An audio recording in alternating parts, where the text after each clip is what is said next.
बिस्मिल्लाहिर्रहमानिर्रहीम। मैं ज़फ़र अब्बास हूँ और आप हमारा यूट्यूब चैनल शॉर्टकट पॉइंट देख रहे हैं।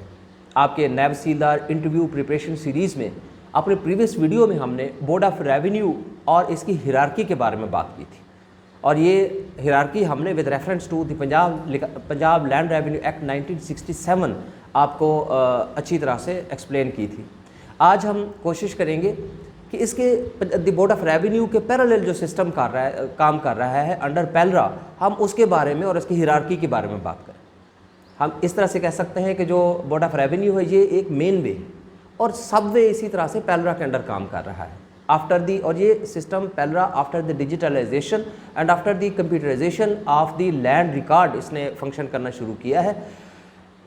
द पेलरा या पंजाब लैंड रिकॉर्ड अथॉरिटी को बाकायदा तौर पर एक एक्ट के ज़रिए इन्फोर्स किया गया, the Punjab land record authority act 2017, और इसमें बाकायदा तौर पर जैसे बाकी तमाम चीज़ें, बाकी तमाम फंक्शंस, बाकी तमाम अथॉरिटीज़ के बारे में बयान कर दिया गया है। इसी तरह से इसमें जो हिरार्की है वो भी बयान कर दी गई, जैसा कि the Punjab land record authority act 2017 के सेक्शन 6 में बोर्ड के बारे में बताया गया है कि बोर्ड किस तरह से कॉन्स्टिट्यूट किया जाएगा। यहाँ ये चीज़ इंपॉर्टेंट है कि आपने यहाँ जो बोर्ड कॉन्स्टिट्यूट किया जाता है इसको बोर्ड ऑफ रेवेन्यू के साथ आपने मिक्सअप करने की कोशिश नहीं करनी।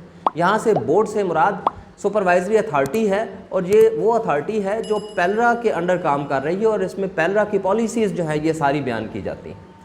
बोर्ड कॉन्स्टिट्यूट करने में साफ ज़ाहिर सबसे जो बाला अफसर होता है, सुपरवाइजरी अफसर होता है, वो इसमें मौजूद होता है और इसकी अपॉइंटमेंट जो है चीफ मिनिस्टर करता है। यानी सबसे पहले चीफ मिनिस्टर चेयरपर्सन अपॉइंट करता है। इसके बाद और बोर्ड के जो 5 और मेंबर्स हैं इनको भी चीफ मिनिस्टर अपॉइंट करता है। इसके अलावा तमाम जो डिवीजन्स हैं इनके जितने कमिश्नर्स होते हैं वो भी इसके मेंबर हैं। इसमें 2 इम्पॉर्टेंट मेंबर जो होते हैं वो SMBR और member taxes board of revenue भी होते हैं। इस तरह से हमने ये चीज़ देखी कि एक तरफ तो 6 मेंबर वो हैं जिनको चीफ मिनिस्टर अपॉइंट कर रहा है, दूसरी तरफ से SMBR साहब जो है इसके मेंबर हैं, तीसरी तरफ जो मेंबर टैक्सेस हैं वो भी मेंबर हैं, तमाम कमिश्नर्स भी मेंबर हैं।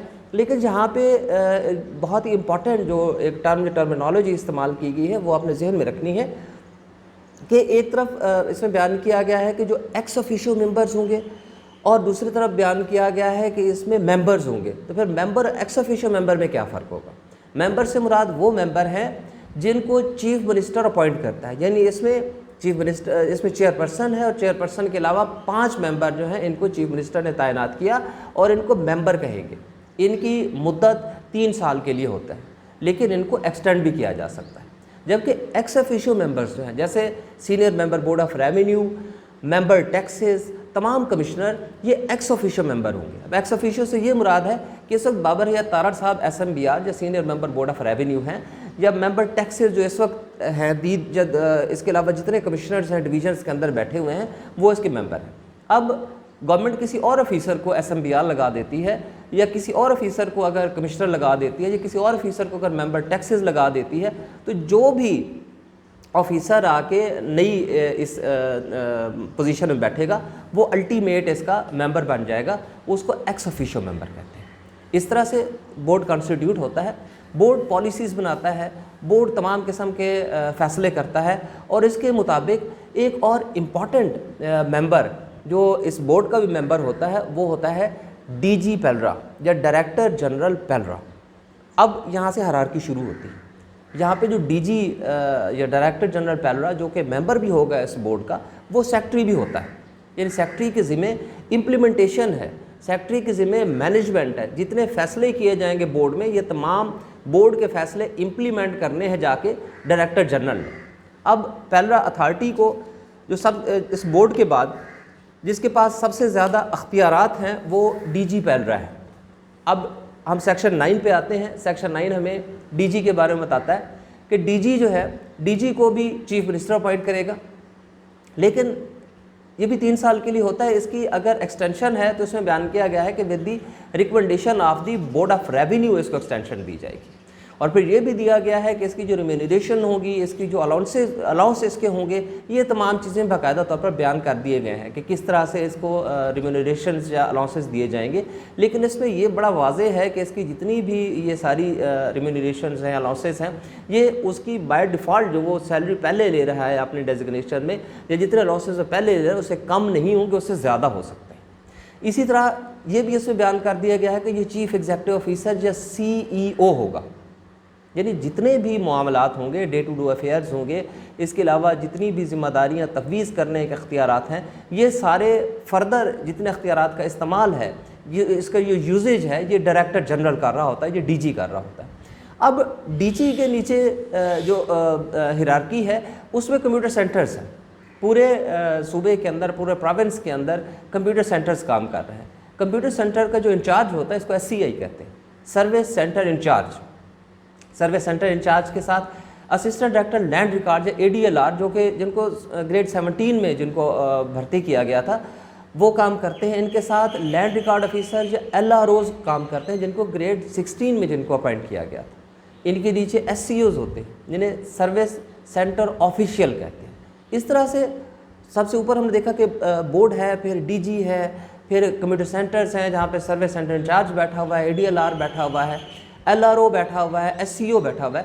लेकिन एक चीज़ और बहुत इंपॉर्टेंट है जो आपने जहन में रखनी है कि यहाँ पैनरा के अंदर भी बयान कर दिया गया है कि जो बोर्ड की हिरार्की होगी ये भी इसी तरह से कायम रहेगी। यानी इसमें बोर्ड ऑफ रेवेन्यू को बाकायदा तौर पर बयान कर दिया गया है कि बोर्ड ऑफ रेवेन्यू जो कि एस्टेब्लिश हुआ था अंडर 1957 एक्ट, वो भी उसी तरह से फंक्शन करेगा। इसी तरह से ये भी बयान कर दिया गया है कि सेक्शन 8 जो है of the Punjab land revenue act 1967, उसके जो सेक्शन 8 है उसके तहत कलेक्टर्स की जो पावर होंगी वो भी यहाँ पे कायम रहेंगी, और कमिश्नर्स की जो पावर हैं वो भी इसमें कायम रहेंगी।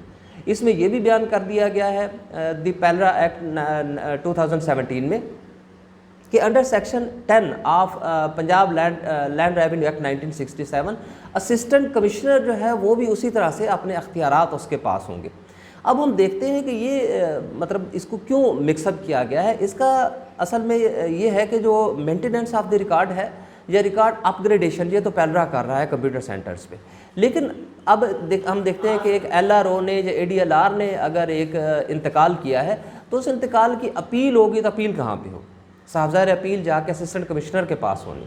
इसी तरह से बाद में रिव्यू और रिवीजन के अख्तियारात जो है वो जैसे पहले पंजाब लैंड रेवेन्यू एक्ट 1967 में जैसे कमिश्नर इस्तेमाल करता था या जैसे बोर्ड ऑफ रेवेन्यू इस्तेमाल करता था, इसी तरह से अब भी वो इस्तेमाल होते रहेंगे और वो हिरार्की भी इसके पैरेलल पूरी तरह से फंक्शनल होगी और फंक्शन करती रहेगी। इसमें एक और इम्पॉर्टेंट चीज़ जो है आपने जहन में रखनी है कि अब पैनरा के अंडर जो पहले एक कंप्यूटराइजेशन हो रही थी और जो एक्सेस सिर्फ कंप्यूटर सेंटर्स को थी और जिस एक्सेस के तहत SCOs और उसके बाद LRO, ADLR, SCIs ये सारे अपने अख्तियारात इस्तेमाल कर रहे थे, अब ये एक्सेस इन्होंने DMMs को भी दे दी है। यानी देही मरकज़ माल जो है वो भी एक्सेस को इस्तेमाल कर रहे हैं और ये एक्सेस जो है इसको यूनिवर्सल एक्सेस में भी तब्दील कर दिया गया है। इस तरह से जो डिफरेंट हमारे चैनल थे वो एक जगह पे आते जा रहे हैं और फिर गवर्नमेंट ने एक पॉलिसी अपनी के तहत व्हीकल्स जो हैं वो भी अब घर घर जाके गवर्नमेंट ने कोशिश की है कि जो पब्लिक है उसको डोर स्टेप पे जाके फैसिलिटीज़ दी जाएँ। इस तरह से पूरा सिस्टम जो है ये एक लिहाज से एक दूसरे के साथ जुड़ता जा रहा है और आखिर पे गवर्नमेंट की कोशिश है कि ये एक्सेस ऑफ द रिकॉर्ड जो है पब्लिक तक इसको ज़्यादा से ज़्यादा बेहतर तरीके से इस एक्सेस को पहुंचाया जाए।